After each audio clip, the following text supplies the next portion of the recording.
Barangay LS 97.1 Forever. Mga kwento ng pag-ibig, kwento ng pag-asa at mga kwento ng buhay dito sa Barangay Love Stories. Love Stories.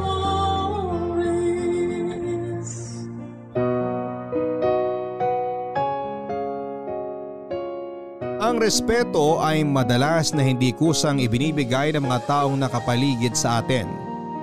Ang sabi nga nila ay kumilos at umasal tayo ng tama para irespeto tayo ng iba. Ikaw kapuso, ano ang pinakamalaking pagkakamali na nagawa mo sa buhay mo? Kung ano tayo sa kasalukuyan ay bunga raw yon ang nangyari sa buhay natin noong nakaraan. Palagi raw kasing magkakonekta ang nakaraan at kasalukuyan. Kaya palagi rin nating dapat na pag-isipang mabuti ang mga desisyon na gagawin natin. Ang liham na ating babasahin ngayong tanghali ay pinadala ni Eunice.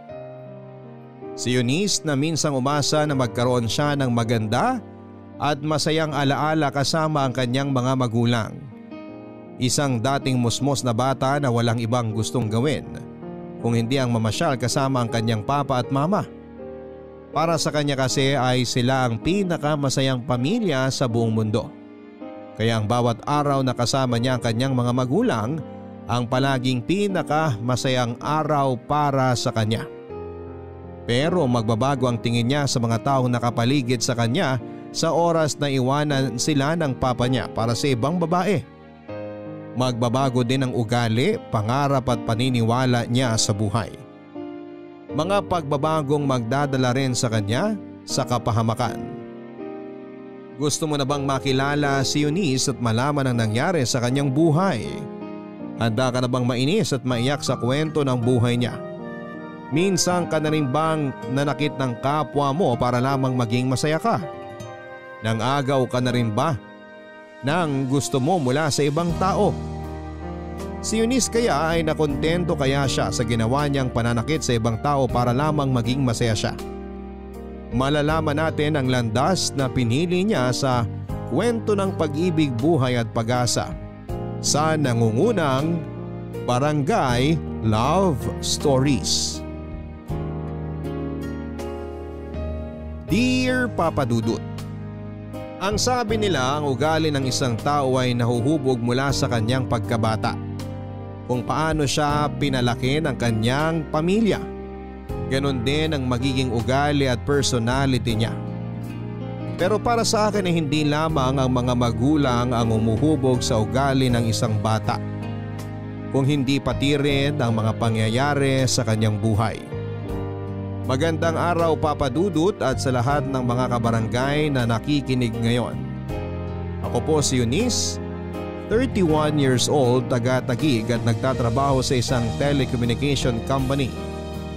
Matagal niyo na rin po akong tagapakinig dahil palaging nakaka-inspire at may aral na nakukuha ang mga sulat na inyong binabasa. At sana kagaya ng sulat na pinadala sa inyo ng mga kabarangay natin ay makapag-iwan din ng aral itong kwento ng buhay ko. Solong anak lamang ako ng mama at papa ko kaya lumaki talaga ako na puno ng pagmamahal mula sa aking pamilya. Palagi kaming kumpleto kapag may family activity sa school namin. Palagi kaming lumalabas na 3 kapag weekend o may special na araw na dapat na i-celebrate. At palagi akong masaya basta kasama ko sina mama at papa. Pero ang hindi ko alam Papa Dudut ay may limitations pala ang sayang nararanasan ko noon. Nasa grade 4 ako nang mapansin ko ang madalas na pag-aaway ng mga magulang ko. Pera, babae at oras ang naririnig kong madalas nilang pagtalunan noon. Hanggang sa isang araw ay bigla na lamang hindi umuwi si Papa sa bahay namin. Ang alam ko'y sumama na siya sa ibang babae niya. Sobrang nalungkot at nasaktan talaga ako. Pero palaging sinasabi ni Mama na kaya namin na kaming dalawa lamang ang magkasama. Na hindi niya ako pababayaan at ipaparamdam niya sa akin ang lahat ng pagmamahal na kailangan ko sa buhay ko. Maayos naman ang lahat sa umpisa, Papa Dudut. Pero hindi nagtagal ay napansin ko na naging malungkutin si Mama hanggang sa magkaroon siya ng malubhang karamdaman sa dugo. At bago ako makapagtapos ng grade 6 ay tuluyan na niya akong iniwanan dahil binawian na siya ng buhay.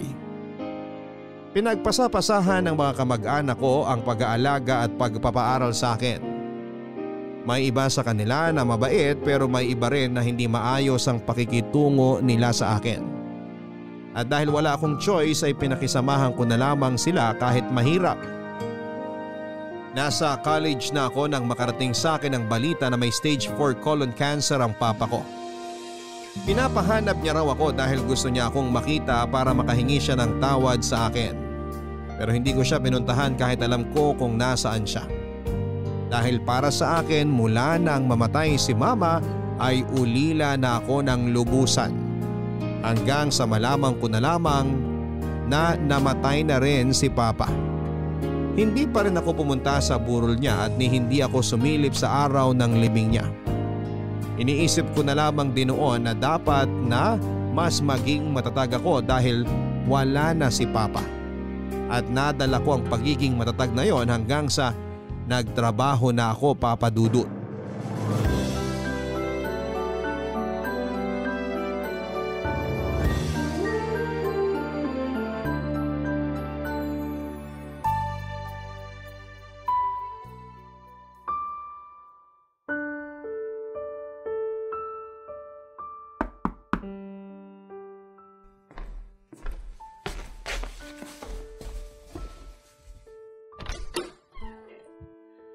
Ikaw pala yan. Hi babe, kamusta? Mabuti naman. Lika, pasok ka. Thank you babe. May dala nga pala akong bulaklak at tsokolate para sa'yo. Iwan mo na lang dyan sa lamesa.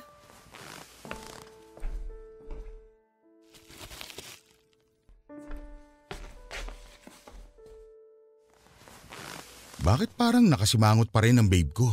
Pwede ba, JD? Huwag mo nga akong yakapin. Tsaka umayos ka nga ng upo, ang init-init. Dikit ka ng dikit sa akin. Naglalambing lang naman ako kasi namiss kita. Lambingin mo yung mukha mo. JD, halos 2 linggo kang hindi nagparamdam sa akin tapos bigla ka na lang susulpot dito sa bahay ko. Anong akala mo sa akin? Madadala mo ako dyan sa pabula-bulaklak at tsokolate mo na yan? Sorry na babe, naging busy lang talaga ako sa trabaho ko. Trabaho raw? Ang sabihin mo, naging busy ka lang sa asawa at mga anak mo. Ay, o sige na. Aaminin ko na ang totoo. Nagkasakit kasi ang bunso ko. Nagka-dengue siya at matagal ding na-confine sa ospital. Kita mo na? Inuuna mo talaga sila kaysa sa akin. Hindi naman sa ganun, Eunice. Sana naman maintindihan mo na anak ko pinag-uusapan natin dito. Oo nga naman. Anak mo yun eh. Pamilya mo sila. Ano nga ba naman ako sa buhay mo, di ba? Isa lang naman akong pampalipas oras na kabit. Huwag mo sabihin yan dahil alam mo na hindi yan totoo. Pero yun ang nararamdaman ko, JD. Yun ang pinaparamdam mo sa akin. Alam mo, mabuti pa umalis ka na lang dito kasi sinasayang mo lang ang oras nating dalawa. Eunice naman, sorry na nga. Hindi ko rin naman ginusto na hindi ka mapuntahan. Naging busy lang talaga ako sa anak ko. Pero sana man lang, naaalala mo kung i-text o tawagan. Hindi yung mukha akong tanga na naghihintay ng paramdam mo. Ni hindi ko nga alam kung may hinihintay pa ba ako o wala na. Ang hirap ng sitwasyon ko, JD, alam mo ba yon? Parehas lang naman tayo nahihirapan ngayon. Kung nahihirapan ka na rin pala, edi tapusin na lang natin tong namamagitan sa ating dalawa para makapag-concentrate ka na sa asawa at mga anak mo. Eunice naman, alam mo na hindi ko kayang gawin yan. Ikaw ang mahal ko at hindi kita kayang mawala sa buhay ko. Kung totoo yung sinasabi mo, bakit hindi mo pa sila iwanan para sa akin? JD, ayoko naman talaga maging kabit. At sa totoo lang, ang daming lalaki na gustong manligaw sa akin sa opisina. Pero palaging ikaw ang pinipili ko kahit hindi mo ako magawang piliin. Sorry na talaga, Eunice. Sinabi ko naman na ginagawan ko ng paraan ng lahat, hindi ba? Dapat talaga kakausapin ko na ang asawa ko tungkol sa relasyon naming dalawa. Pero hindi ko na nagawa dahil nga bigla naman nagkasakit ang anak namin. Babe, patawarin mo na ako. Kung alam mo lang talaga kung gaano kita na-miss, maniwala ka't sa hindi para mababaliw na ako. Eto nga binilhan pa kita ng regalo. Oh, para saan yung bracelet na yan? Suhol para sa hindi mo pagpaparamdam ng 2 linggo? Hindi suhol to, Eunice. Regalo ko to para sa'yo. At ang tawag dito, promise bracelet. Dahil pinapangako ko sa'yo na ikaw at ikaw lang ang pipiliin ko sa huli para makasama habang buhay.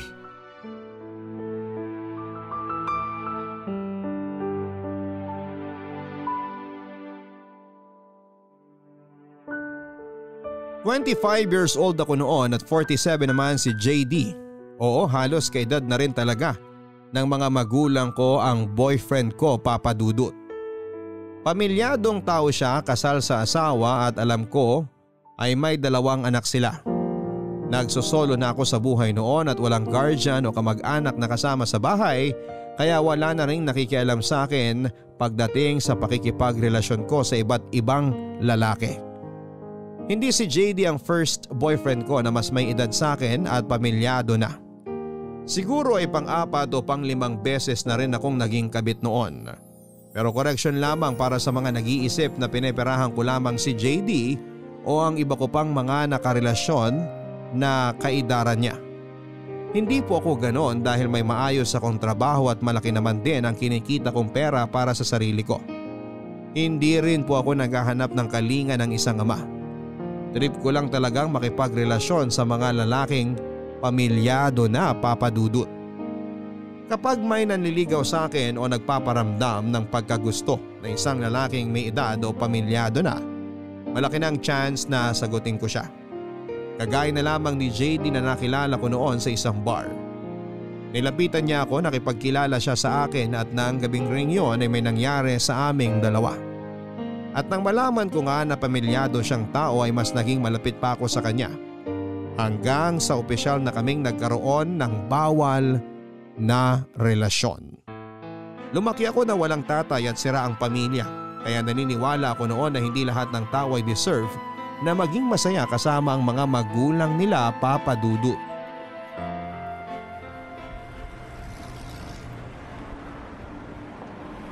Ikaw si Eunice, di ba? Oo, bakit? Hindi mo ba ako kilala? Paano naman kita makikilala, miss? Artista ka ba? Sikat ka ba? O filingera ka lang? Joker ka pala, no? Diyan mo ba nakuha ang daddy ko? Alam mo, miss, umalis ka na lang sa dadaanan ko kasi... Walang yakang babae ka? Bakit mo ako sinampal? Sino ka ba, ha? Para yan sa mami ko. At ito naman, para sa pagsira mo sa pamilya namin. Nakakadalawa ka na, ha? Akala mo hindi kita papatulan? Aray! Aray! Tama mo buhok ko! Kapal na mukha mong babae ka! Ang dami-daming lalaki sa mundo! Daddy ko pa talaga ang napili mong landiin! Itong bagay sa'yo! Aray! Tama na nga sabi! Kakalpuhin Susan! talaga itong babae ka! Buti na lang sinundan kita! Malandi ka! Bitiwan mo siya! Bitiwan mo si Eunice! Daddy, ano ba? Tawan mo ako! Huwag mo akong pigilang may ganti si Mami sa makating babae na yan! Sabi na tumigil ka na, Susan! Pinagtitinginan na tayo ng mga tao sa paligid! Wala akong pakialam. Kasi dapat lang na malaman nila kung gaano kadumi ang ugali ng kabit mo na yan! JD, anak mo pala yung walang yang-yan? Iuwi mo na nga yan bago ko pa yan ipapulis! At ako pa talagang ipapapulis mo? Eh, ikaw nga tong kabit! Hoy, JD! Umalis na kayo at bitbitin mo yung iskandalosa mong anak! Nananahimik ako rito tapos manggugulay ang hayop na babae na yan? Ikaw ang walang hiya! May itsura ka nga at maayos manamit pero bulok naman ang pag-uugali at pagkatao mo! Buhay ka pa pero naaagnas na sa impyerno yung kaluluwa mo! Susan, tama na! O ano, kabit? Bakit hindi ka na nakapagsalita? Nahihiya ka na marinig ng mga tao na kabit ka ng daddy ko? Na homewrecker ka? Na mukha kang pera at hinuhututan mo ang daddy ko? Sabi ng tama na! At ako pa talaga ang sinampal nyo? Daddy, nagmamalasakit lang ako para sa pamilya natin. Pero heto ka, at ako bang sinaktan mo ngayon? Umuwi na tayo! Ayoko! Bitawan niyo ako! Hindi pa kami tapos mag-uusap ng kabit mo! Ikaw na babae ka! Mag-uusap pa tayong malandi ka! Hindi pa ako tapos sa'yo! Sisirahin ko talaga yung mukha mong higad ka! Sabi na umuwi na tayo, halik ka na! Bitawan niyo ako sabi eh! Bitawan niyo ako, Daddy! Masasaktan ka lalo sa akin pag hindi ka pa sumama sa akin umuwi! Susan, ano ba?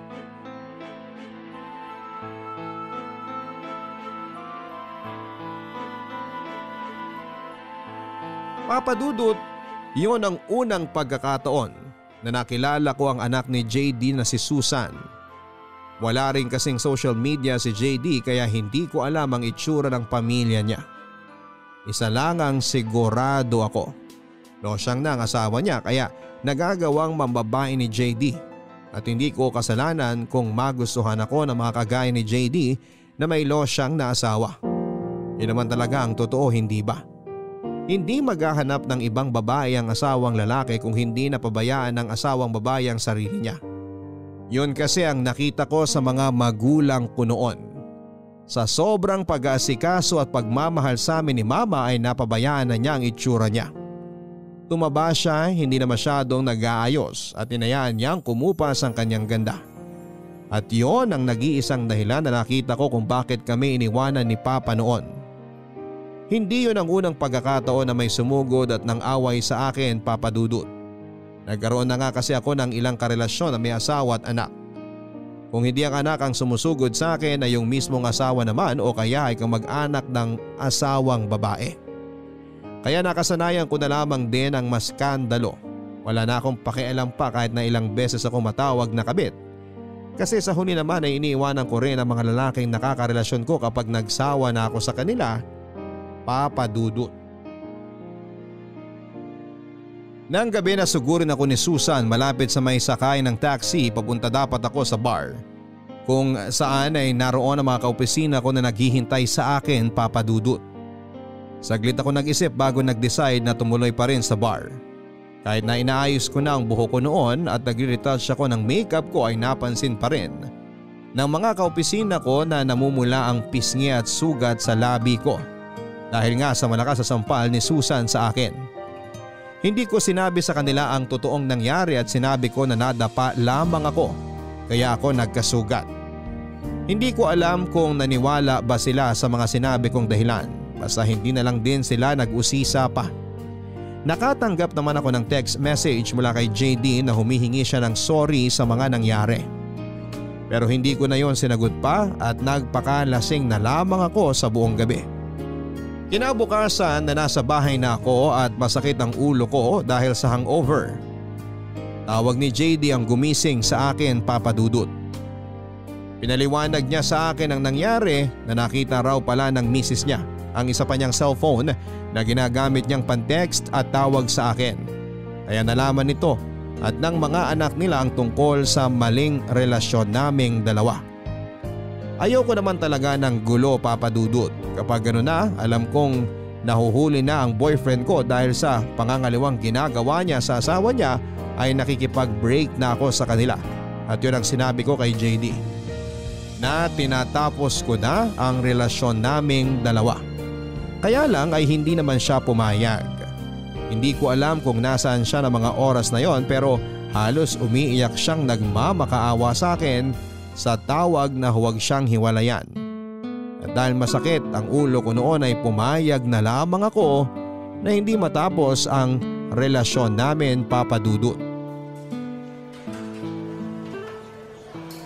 Ay, sa wakas. Dumating ka na rin, Christian, kasi kanina pa ako nagugutom kahihintay sa'yo. Sorry na girl, na-traffic kasi ako. Grabe ah. Ikaw tong nagayang kumain tapos ikaw pa tong late ngayon. Hindi ko naman kasi alam na traffic dun sa dadaanan nung sinakyan kong taxi. May pa-shortcut pang nalalaman yung driver. Pinatagal niya lang pala talaga ang biyahe namin para tumaas ang babayaran ko sa kanya. Ganun talaga, para-paraan para mas kumita sila. Umorder na nga pala ako ng pagkain, pero ikaw ang magbayad nito kasi late ka ngayon. Okay, push! Basta girl, ikwento mo sa akin kung ano ba talaga nangyari sa'yo nung Friday. Bago ka nakarating sa bar kung nasaan kami. Ha? Anong sinasabi mo dyan? Hay naku girl, sa akin ka pa talaga maglilihim? Alam mo namang malakas ang radar ko pagdating sa chismisan. Tungkol saan ba yung tinutukoy mo, bakla? Tungkol saan pa? Di dun sa babaeng sumugod sa'yo malapit sa may sakayan ng taxi. Ah, yun ba? O ano, tatawanan mo na lang ako at ngingiti-ngiti ka na lang dyan, ha, Eunice? Ang lakas talaga ng radar mo, girl, no? Kaya pala nakipagkita ka sa akin ngayon dahil sa chismis na yan. Akala ko pa naman maichichika ka na tungkol sa love life mo. Hindi no, alam mo naman na wala akong jowa ngayon.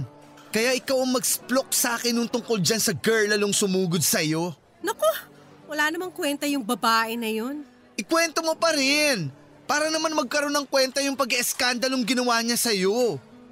O sige, huhulaan ko na lang. Asawa siya ng sugar daddy mo ngayon, no? Mali. Una, wala akong sugar daddy. Pangalawa, anak ni JD yung sumugod sa akin nung gabing yun. Nasampal nga ako ng ilang beses tapos nasabunutan pa. Hindi man lang ako nakaganti na unahan ako buwisit. OMG ah! Bakit naman hinayaan mo na hindi ka makaganti sa kanya? Paano? Hinila kaagad siya ni JD paalis. Nakakabwisit sila pareho. So paano yan? Di nakipag-split ka na rin kay JD. Yun talaga ang plano ko, kaya nga nung tumawag siya kahapon, sinabi ko na mag-break na kaming dalawa. Kaso ayaw niyang pumayag at para siyang batang umiiyak habang magkausap kami sa phone. Kaya ayun, pinagbigyan ko na lang muna. Pero sinabi ko sa kanya na sa oras na manggulo ulit ang anak niya, hindi na ako magdadalawang isip na imud-mud sa simento ang mukha ng babaeng yun. Papatulan ko na talaga siya kahit mas bata pa siya sa akin. Yan ang kilala kong Eunice. Palaban! Pero girl, matanong ko lang. Bakit ba trip mo talagang juwain yung mga lalaki may asawa at mga anak na? Hindi mo naman sila ginagawang literal na sugar daddy.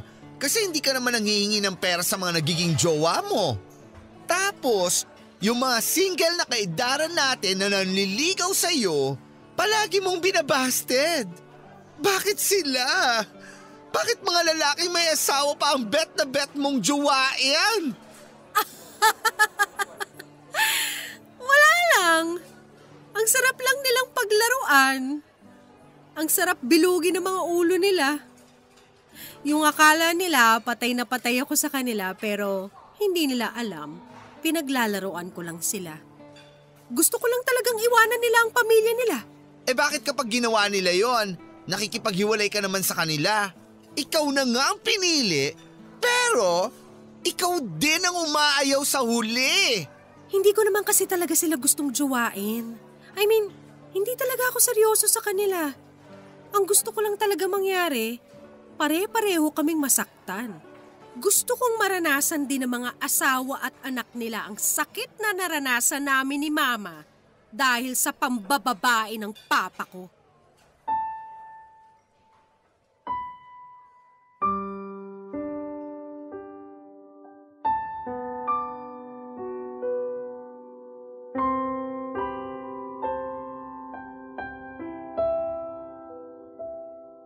Siguro ang iniisip ng ibang kabarangay natin ngayon habang nakikinig sa kwento ko. Sobrang sama ng ugali ko, Papa Dudut. Hindi ko naman itatanggi yon. Ilang beses ko na rin na narinig mula sa ibang tao na ipokrita ako, malandi, makate at kung ano-ano pang mga masasakit na salita na tinanggap ko na lamang. Ganon talaga kasi pinasok ko ang sitwasyon na yon. Choice ko na maging kabit ng ilang beses kaya dapat na masanay na ako. Choice ko na gumanti at iparamdam sa iba ang hirap kung paano magkaroon ng broken family. Alam ko na hindi ko dapat binubunton sa ibang tao ang sakit na nararamdaman ko nang dahil sa nakaraan ko. Pero damay-damay na ito. Nawasak ang pamilya namin noon dahil sa pambababae ni Papa. Kaya gusto ko nang maging dahilan din ako para mawasak ang pamilya ng ibang tao. Kung ano ang sakit at hirap na naramdaman namin noon ni Mama, ay dapat na maramdaman din yon ng ibang tao. Sabi nga nila, hindi ba life is unfair?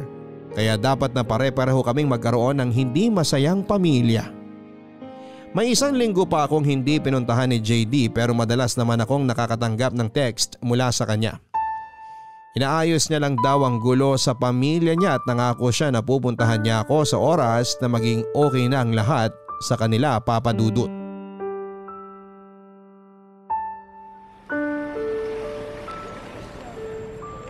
Christian, bilisan mo na.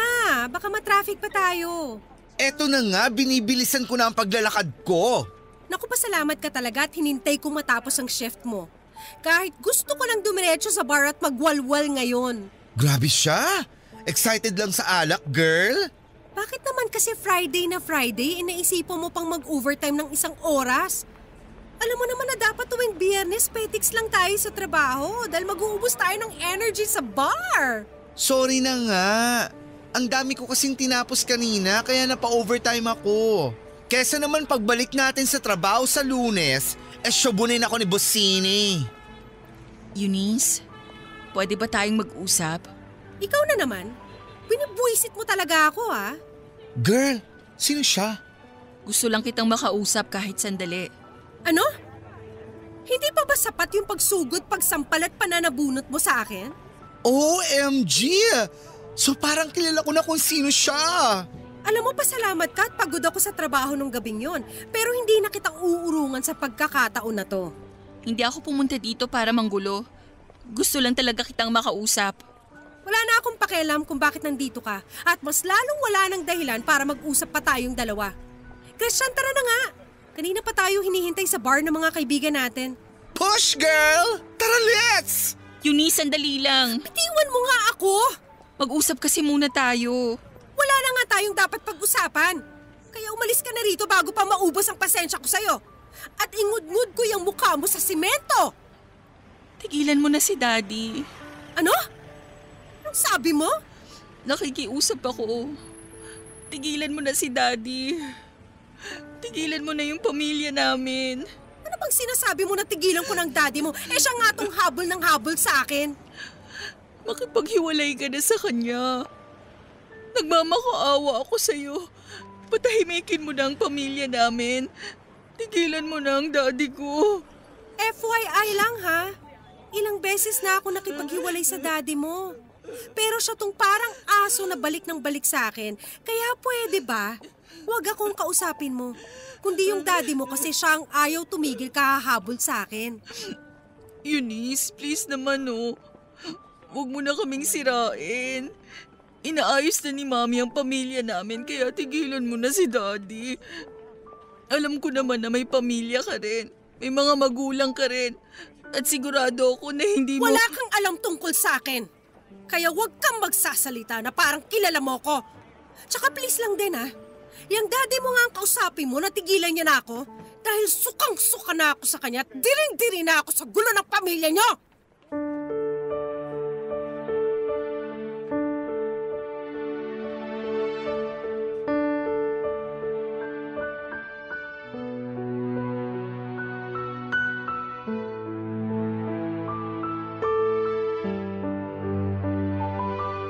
Yun naman kasi talaga ang totoo, Papa Dudut.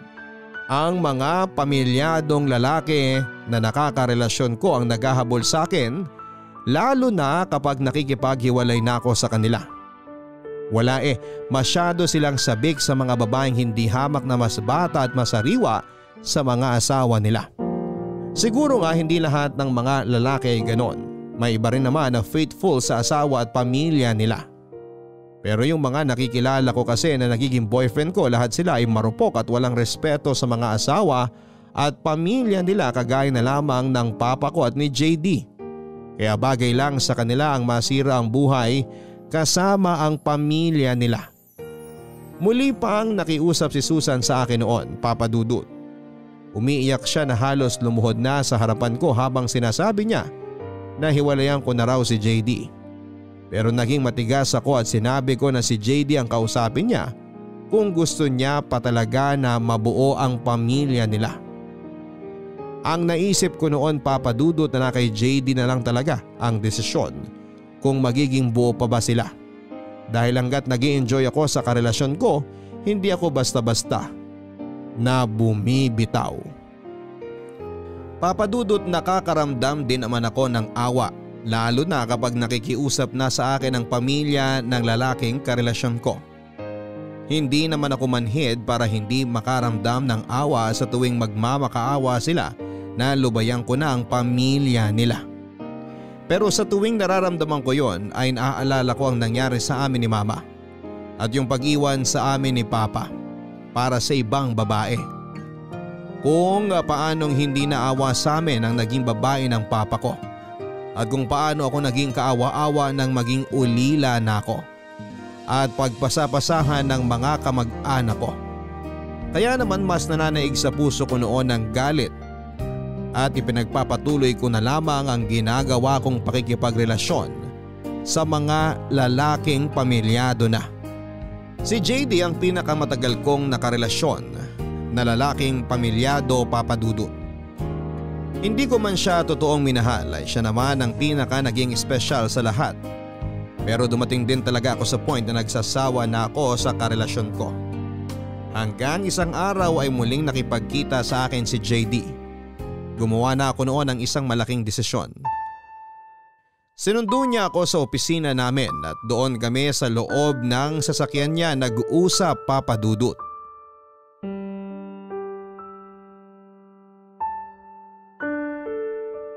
Babe, sobrang namiss kita. Payakap nga. Ay, drama mo.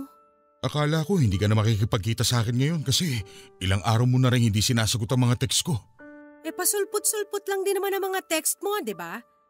Baka kasi mamaya kapag nag-reply ako, asawa mo pa ang makabasa ng text ko. Sorry talaga, babe. Hindi kasi ako nag-ingat kaya nakita ni Alisa yung isang cellphone ko. Huwag ka mag-alala. Nag-usap na kami at naniwala naman siya na wala tayong relasyon. O tapos? Di magiging maayos na ulit tayo.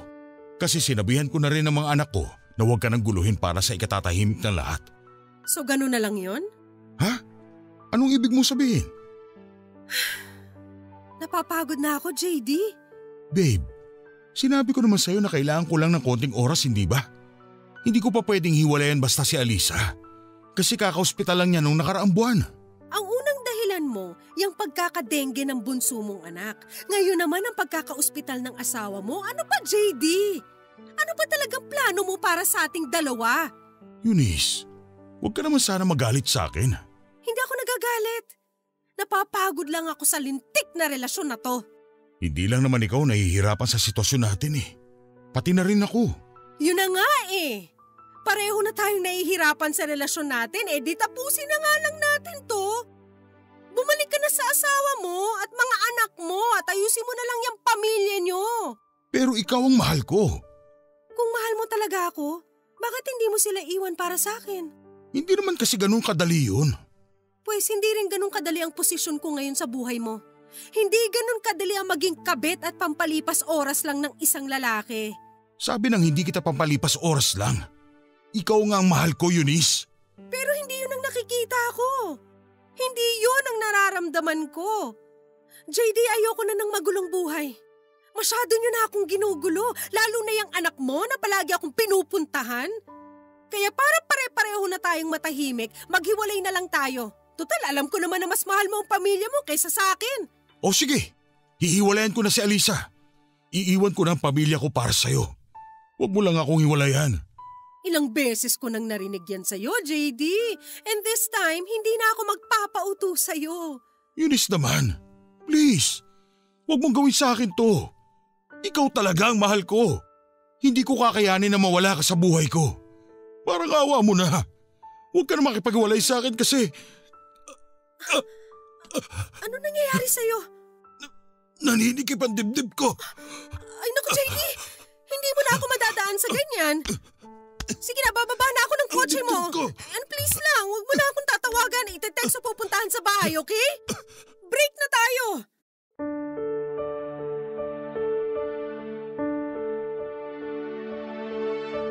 Mana nga siguro si Susan kay JD kasi hindi niya rin kaagad ako tinigilan, Papa Dudut. Palagi pa rin akong tinetext at tinatawagan ni JD at may isang gabi pa noon na umiiyak siyang pumunta sa place ko para makipagbalikan sa akin.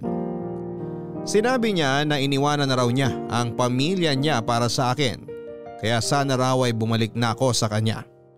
Kaya lang buo na ang desisyon ko noon na hindi makipagbalikan sa kanya. Siguro naawa na lang din ako kay Susan kaya umayaw na ako sa relasyon namin ni JD. Ilang linggo pa siyang nanuyo sa akin pero matigas na hindi pa rin ang sagot na ibinigay ko sa kanya. Pinakiusapan ko pa nga siya na bumalik na lamang sa pamilya niya hanggang sa hindi na nga ulit siya nagparamdam sa akin.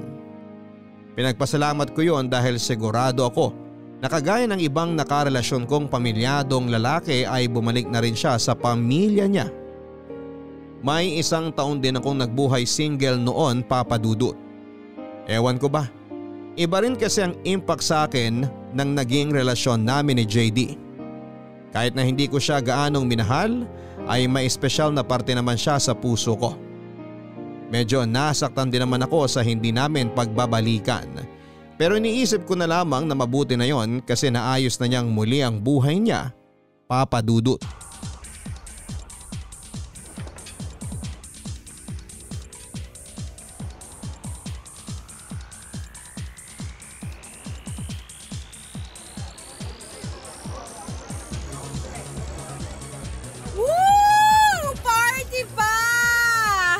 Girl, halika na.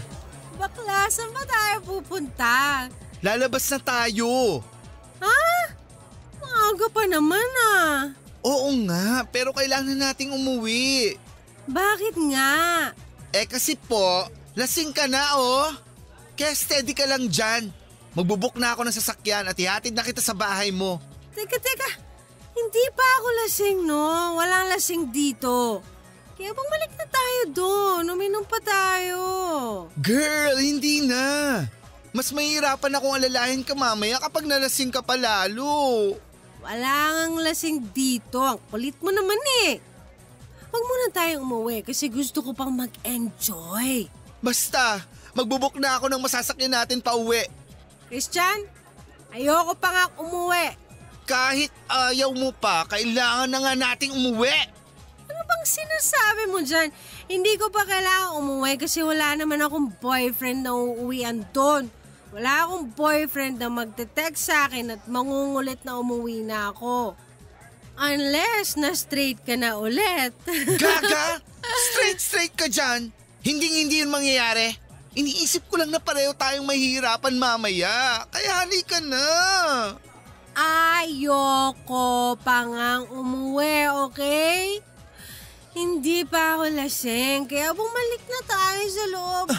Aray! Naku, miss. Sorry. Ayun na nga bang sinasabi ko eh. Miss, sorry. Teka, alalayan kitang tumayo. Ano ba? Huwag mo nga akong hawakan. Hay naku Eunice! Hindi ka pala lasing yan ha? Pero muntik ka na makipagpalitan ng mukha dyan sa semento. Eto kasing lalaking to ay ang bobo. Ang laki-laki ng daan pero binangga ako. Bulag ka ba? Pasensya ka na talaga, miss. Sinubukan kitang iwasan kaya lang gumigewang ka sa pagkakatayo mo eh. Kita mo na girl, sinisi mo pa sa ibang tao yung kalasingan mo. Hindi nga ako lasing. At ikaw lalaki, hindi porke pogi ka, sa'yo na tugdaan papasok na bar. Oh, bakit ka natatawa dyan? Huwag mo sabihing nagpapakit ka sa akin kasi hindi ubra sa akin, boy. Mukha naman hindi ko na kailangan gawin yun eh. Aba, mahangin ka rin ano? Hindi ako mahangin. Ikaw kaya ang una nagsabi na napupugian ka sa akin. Ha? Kailan ko sinabi yun? Kanina lang nung tinawag mo akong pogi. Lasing na nga siguro ako kasi kung ano-ano nang sinasabi ko. Halika na nga, Christian. Umuwi na nga lang tayo. Miss, sandali lang. Oh, bakit? I'm Ronnie nga pala. Okay, Ronnie. Bye. Miss, wait lang. Ano na naman? Teka, baka naman pwedeng… I'm Eunice, 26 years old at sa Taguig ako nakatira. May kotse ka ba, Ronnie? Ha? Oo, meron. Good! Saka nakapark. Tara, puntahan na natin yung kotse mo. Hatid mo muna tong kaibigan ko kasi mas malapit lang naman siya dito. Tapos, diretso na tayo sa place ko. Game?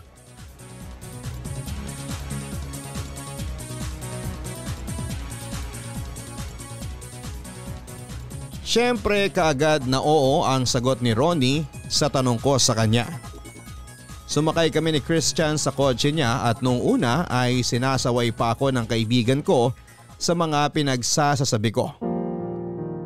Binubulungan niya ako na baka raw masamang tao si Ronnie. Baka raw magnanakaw ito o kaya ay drug addict pero hindi lang halata. Pero hindi ko pinansin yon dahil iba ang dating sa akin ni Ronnie. Kinulit pa ako ni Christian na doon na lang daw ako sa kanila matulog kasi alam niya na patutuloyin ko si Ronnie sa place ko. Lasing paraw ako at baka kung ano raw ang gawin sa akin ni Ronnie. Tinawanan ko lang siya at pinababa ko na ng kotse noong nandun na kami sa tapat ng bahay niya. Hindi ko na rin pinansin pa ang ibang sinabi niya pero narinig ko ang bilin niya na mag-text at tumawag raw ako sa kanya kapag nakauwi na ako. Papadudot mukha namang mabait na medyo bad boy si Ronnie. Ang weird ng description ko, hindi ba? Pero yun talaga ang tingin ko sa kanya. Matangkad siya, matipuno ang kanyang pangangatawan at maputi ang kanyang balat. Tapos ay palagi pang nangungusap ang mga mata niya. Lalo na nang kaming dalawa na lang ang nasa loob ng kotse niya, Papadudot. Papadudot, hindi ako masyadong attracted sa mga kaedaran ko na lalaki. Para sa akin kasi ay immature silang mag-isip at kumilos. Ayoko pa naman na ako ang nagdadala sa relasyon kaya iniiwasan ko talagang makipag-date sa kaedaran ko. Pero nang gabi na yon ay nakuha kaagad ni Ronnie ang atensyon ko. Lalo na nang pumasok na kami sa place ko at may nangyari na nga sa aming dalawa. Iba ang galaw at hawak niya sa iba't ibang parte ng katawan ko. May higpit pero may masarap na init na hatid. Sobrang taas din ang energy niya pagdating sa pakikipagromansa pero syempre hindi ako nagpatalo. Kahit medyo nakainom ako ng alak noon ay ginalingan ko rin ang bawat galaw ko para lamang masabayan ko siya. At sa ilang taon na nakipagrelasyon ako sa iba't ibang lalaki, masasabi ko na pagdating sa kama ay si Ronnie ang pinakamagaling na nakasama ko. Kinabukasan ay nagising na lamang ako sa amoy ng ginisang bawang mula sa kusina ng place ko, Papadudot. At nang lumabas nga ako ng kwarto ko ay naabutan ko si Ronnie na nagluluto ng almusal na parang sa aming dalawa. Sinangag, corned beef, fried hotdog, pandesal at mainit na kape ang nakahain sa lamesa. Mga simpleng pagkain pero may hatid na kilig para sa akin. Naging mabilis ang mga sumunod na pangyayari sa pagitan namin ni Ronnie. Madalas kaming magkasama, nagde-date at palagi rin na may nangyayari sa aming dalawa. Ayos lang naman sa akin ang ganong setup, Papadudot. No commitments, no expectations, and no regrets.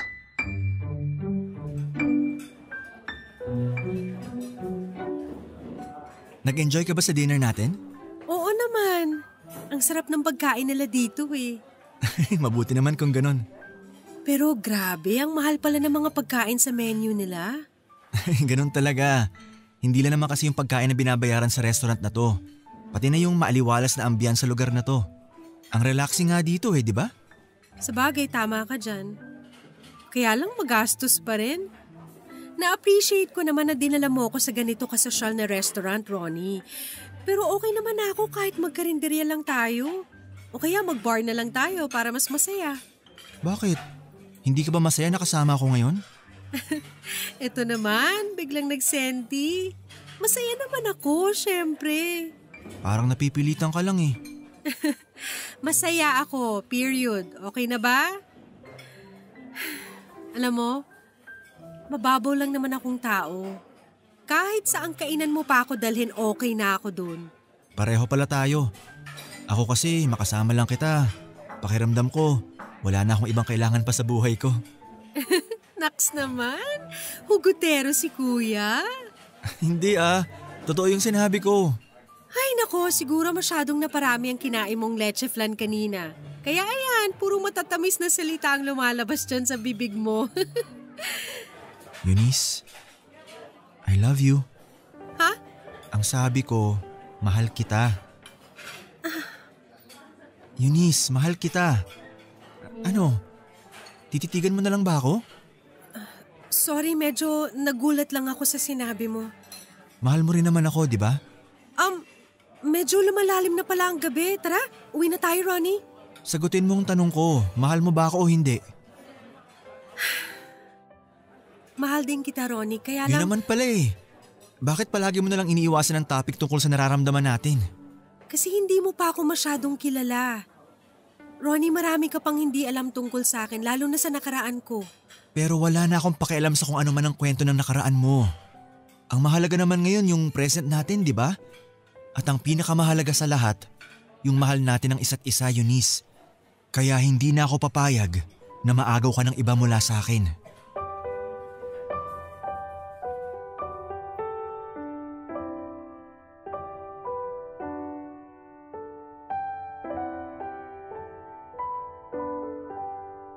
Tatlong linggo pa lamang kaming nagde-date noon ni Ronnie nang maging opisyal na ang relasyon naming dalawa, Papa Dudut. Siguro nga ay masyadong mabilis sa mga desisyon na ginawa ko, pero ramdam ko naman noon na mahal ko na rin talaga siya. Iba kasi si Ronnie sa mga nakarelasyon kong lalaki. Ibang effort at pagmamahal na ipinapakita at pinaparamdam niya sa akin noon. At alam ko noon sa sarili ko na sa lahat ng lalaking dumaan sa buhay ko ay siya ang pinaka minahal ko. Kaya hindi ako nagsisi na nilagyan ko na ng label ang relasyon naming dalawa. Naging mas may effort pa si Ronnie nang maging kami na nga, Papa Dudut. Palagi niya akong sinusundo sa opisina at inihahatid pa uwi sa place ko. Madalas din kaming namamasyal at nag-out of town kapag weekend. Ipinagtapat ko na rin sa kanya ang tungkol sa mga nakarelasyon kong pamilyadong lalaki. Inopen ko na sa kanya ang malungkot na kwento ng pagkabata ko. Halos mapahagulhol na rin ako noon pagkatapos kong magkwento. Pero niyakap niya ako ng mahigpit at sinabi niyang hindi na ako muli pang maiiwan o mag-iisa. At mula nga noon ay mas lalo niyang pinaramdam sa akin kung gaano niya ako kamahal. At tanggap niya ang nakaraan ko, kaya mas lalo ring nahulog ang loob ko sa kanya. Akala ko talaga, Papa Dudut, ay nakilala ko na ang lalaking babago sa pananaw ko sa buhay at pag-ibig. Pero nagkamali ako. 3 buwan na kaming magkarelasyon noon nang bigla na lang siyang manlamig sa akin. Hindi na niya ako masyadong tinetext, tinatawagan, sinusundo sa opisina o pinupuntahan sa place ko. Paminsan-minsan ay nakakatanggap pa rin naman ako ng text mula sa kanya. Pero para lang sabihin na busy siya sa kanyang trabaho. Hanggang isang araw na nasa bahay lamang ako ay tinext ako ni Christian na nakita niya raw si Ronnie sa isang restaurant na parang may kasamang ibang babae. Hindi lang daw nakita masyado ni Christian ang mukha ng babae kasi nakasakay na siya ng kotse. Hindi na ako nagdalawang isip na puntahan ang restaurant na yon dahil malapit lang din yon sa place ko. At sakto namang papasok pa lamang ng kotse niya si Ronnie nang makarating ako sa restaurant na yon, Papa Dudut.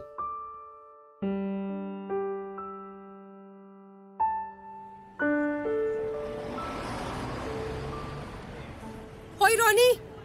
Oh, Eunice. Anong ginagawa mo dito? Napadaan lang. Tapos nakita nga kita rito kaya lumapit na ako kaagad bago ka pa pumasok dyan sa kotse mo. Ikaw, anong ginagawa mo rito? Di ba ang sabi mo may pasok ka ngayon sa trabaho kaya hindi ka pwede makipagkita sa akin? Ah, yun ba? Tinamad na kasi akong pumasok sa opisina. Kaya eto, kumain na lang ako sa labas. Iniiwasan mo ba ako? Ha? Hindi ah. Bakit ko naman gagawin yun? Huwag mo akong gawing tanga, Ronnie. Tsaka sino yung babae nasa loob ng kotse mo? Wala. Sige na, umalis ka na, Eunice. Sa ibang araw na lang tayo mag-usap. Hindi! Ngayon tayo mag-usap. At pakausap mo sa akin yung babae mo. Hindi ko nga babae yun, Eunice. Mali ang iniisip mo. Umalis ka na nga. Wala ako sa mood na makipagtalo sa'yo ngayon. Nakikipagloko Nilolokohan ka ba talaga sa akin? Nakita ko na may ibang babae na pumasok dyan sa loob ng kotse mo tapos sasabihin mo sa akin na wala kang ibang babae?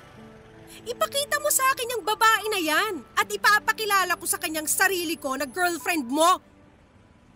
Ano? Gusto mo ba na pasagin ko pang salamin ng kotse mo para lang lumabas yung babae mo? Bakit ba ang tagal mong pumasok sa loob ng kotse, Kuya Ronnie? Ha? Susan?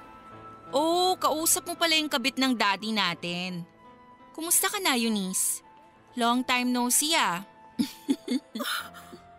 Oh, bakit bigla ka nalang natulala dyan? Akala ko ba gusto mong ipakilala ang sarili mo sa akin? Ano bang gusto mong sabihin tungkol sa sarili mo? Kung gaano ka ka-proud na kabit ka ng daddy namin ni Kuya Ronnie? Ronnie, magkapatid kayo ni Susan? Eh, tanga ka naman pala talaga eh. Iisa lang ang daddy namin, kaya isa lang din ang ibig sabihin nun. Magkapatid kami ni Kuya Ronnie. Hindi ko maintindihan. Paano nangyari yun? Sinadya mo ba lahat ng to, Ronnie? Sinadya naming pareho ng kapatid ko dahil gusto ka naming gantihan. So pinlano niyo pala lahat ng to, ganon? Wow! Ang galing niyo ring dalawa! Napakasama ng ugali niyo! Ikaw ang masama! Malandi ka! Nang dahil sa'yo, namatay sina daddy at mami! Ikaw ang punot dulo ng problema ng pamilya namin! Anong ibig mong sabihin? Nang iwan kami ni daddy para sa'yo, na-stroke si mami at hindi nagtagal, namatay din siya sa ospital. Hindi lang yun ang ginawa mo sa pamilya namin, Eunice. Dahil sa araw ng libing ni mami, doon lang dumating si daddy. At siya naman ang namatay nung ma-heart attack siya. Ang galing, di ba? Ang galing ng plano mo para masira ang pamilya namin. Ronnie, I'm sorry. Hindi ko naman alam na gano'n ang mangyayari sa inyo, lalo na sa mga magulang niyo. Sorry? Sorry lang? Sa tingin mo ba, maibabalik ng sorry mo na yan ang masayang pamilya namin? Okay naman kami, Eunice eh. Sobrang okay at saya naming apat bago ka nakilala ni Daddy. Hindi mo alam kung gaano kami kasaya bago mo kami sirain. Bago mo gawing impyerno ang mga buhay namin. Bakit? Kayo lang ba nagdusa? Ronnie, sinabi ko sa'yo ang kwento ng buhay ko. Ang lahat ng kasalanan na gawa ko noon. At alam mo na pinagsisisihan ko na yon. Pare-pareho lang naman tayong nawasak ang pamilya eh. Pare-pareho lang tayo nagdurusa ngayon. Pero hindi dahilan yon para iparanas mo sa ibang tao ang naging pagdurusa mo. Eunice, kung galit ka sa papa mo, bakit kailangan mo pang mandamay ng ibang tao? Bakit kailangan mo pang manira ng buhay ng iba? Dahil sobrang unfair sa akin ang mundo. Buong buhay ko wala na akong ibang naisip. Kung sana hindi kami iniwan ni Papa, hindi kami nasira. Sana hindi na lang namatay ang mga magulang ko para hindi ako ganito ngayon.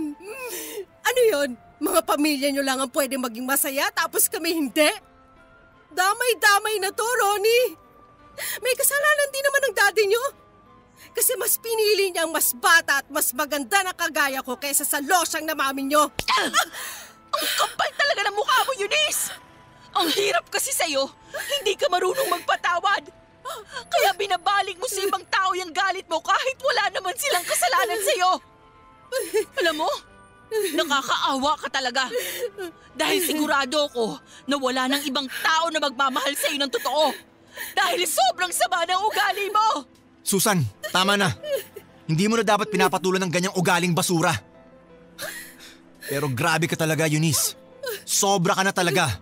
Alam mo, sa ilang buwan na naging magkarelasyon tayo, wala akong ibang naramdaman sa'yo kundi awa. Nakakaawa ka. Kasi nang dahil sa galit mo dyan sa puso mo, nawalan ka na ng respeto para sa sarili mo. Sa dami ng kasalanang nagawa mo sa mundong to, alam kong hindi lang kami ni Susan ang karma mo. Kaya magbago ka na bago pa mahuli ang lahat.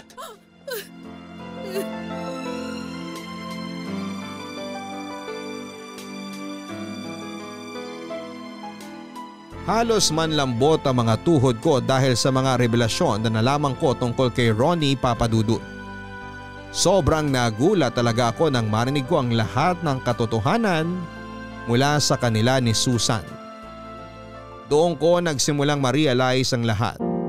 Kaya pala walang social media account si Ronnie At hindi niya pinapakita sa akin ang lisensya o ibang ID niya kasi hindi totoo ang apelyido na sinasabi niya sa akin.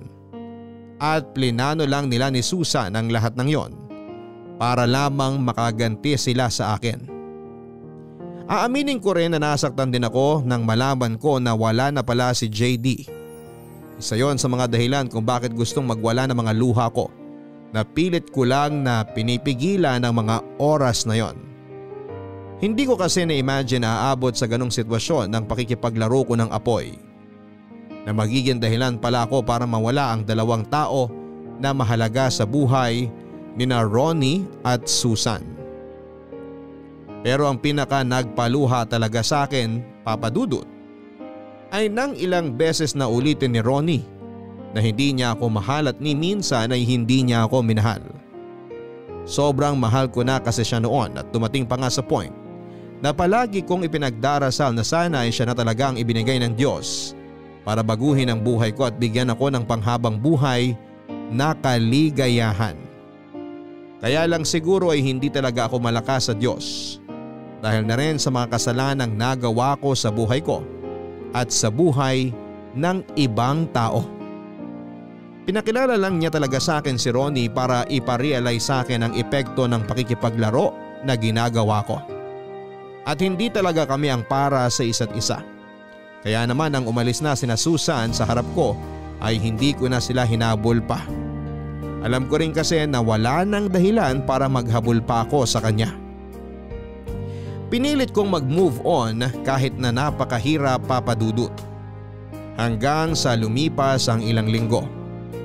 Nalaman ko na lamang na mahigit 1 buwan na pala akong nagdadalang tao. Nang malaman ko yon ay mag-isa akong humagulhol sa loob ng bahay ko. Naghahalo na kasi ang nararamdaman ko noon at hindi ko na alam kung ano ba ang dapat na mangibabaw sa dibdib ko. At hindi ko na rin alam kung ano ang dapat kong gawin sa buhay ko. Mag-isa na lamang ako sa buhay, walang partner o kamag-anak na pwedeng asahan. Wala na akong mga magulang na pwedeng tumulong o gumabay sa akin. Kaya paano ko mapapalaki ng maayos ang magiging anak ko? Sa huli nag-decide ako noon na ipagpatuloy ang pagbubuntis ko pero hindi ko na yon sinabi pa kay Ronnie. Naisilang ko naman ang maayos ang anak ko at siya ang ginawa kong dahilan para tunay na ayusin ang buhay ko, Papa Dudut. Sa tingin ko naman ay nagawa ko yon ng maayos kahit mag-isa lamang ako. Never na rin kasi akong pumasok sa isang relasyon at nag-focus na lamang sa pag-aalaga sa kanya. 4 years old na siya pero ni isang beses ay hindi ako gumawa ng paraan para ipakilala siya kay Ronnie. Kaya ko naman kasing buhayin ang anak ko at hindi ko kailangan ng tulong mula sa kanya. Isa pa ay nabalitaan ko rin na sa ibang bansa na sila naninirahan ni Susan. Kung may asawa man siya o mga anak doon, hindi ko na alam at mas lalong wala na akong pakialam pa. Ang importante sa akin ngayon ay may paramdam ko sa nag-iisang anak ko ang buong pagmamahal ko kahit ako lamang ang kasama niya. Salamat, Papa Dudut, sa pagpili at pagbasa nitong sulat ko. Sana po ay nakapag-iwan din ito ng aral sa mga kabarangay na nakikinig ng aking kwento ngayon. Ang inyong forever kapuso at kabarangay, Eunice. Ang pag-iisip ng masama o paghihigante sa kapwa ay walang maidudulot na mabuti sa buhay natin. At habang pinapatagal natin ang galit dito sa ating dibdib ay mas lalong lumiliit lang ang tsansa na tayo ay maging totoong masaya. Maraming salamat kay Eunice sa pagpapadala ng sulat at pagbabahagi nitong kwento mo. Alam mo, sa totoo lang halo-halo rin ang nararamdaman ko habang binabasa ang sulat mo. Hindi naman kasi talaga madali ang pinagdaanan mo sa buhay mo, lalo na sa murang edad. Hindi madali ang lumaki sa isang hindi kompletong pamilya. Hindi kita masisisi kung magkaroon ka man ng matagal na galit dyan sa puso mo na naging dahilan para makapanakit ka ng ibang tao. Pero Eunice, kagaya ng sinabi ni Ronnie sa'yo, hindi yung dahilan para gumanti ka sa mga taong walang kasalanan sa'yo. Hindi sagot ang pagganti para gumaan ang loob natin. Ganoon pa man, nangyari na ang lahat at hindi na natin may babalik pang nakaraan para maitama ang mga nagawa nating pagkakamali. Pero kaya pa rin nating gumawa ng tama sa kasalukuyan at sa hinaharap.